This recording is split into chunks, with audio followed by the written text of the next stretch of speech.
2023 সালে একটা friendly match খেলেছিল, সেখানে কিন্তু এই মরক্কো জিতেছিল 2-1 গোলে।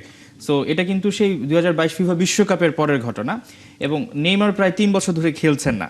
আপনি বলছেন ব্রাজিলই এগিয়ে থাকার কথা আপনার, যে তাদের শক্তিমত্তা বা অন্যান্য জিনিস, ট্যাকটিক্যাল বিষয়গুলো নিয়ে। এই মুহূর্তে ব্রাজিলের আসলে দুর্বলতাটা কোথায় দেখছেন, ঘাটতিটা? ঘাটতিটা হচ্ছে আঞ্চলিক খুব বেশি সময় পায়নি।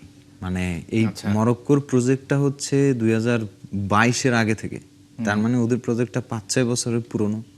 Sporting project matters.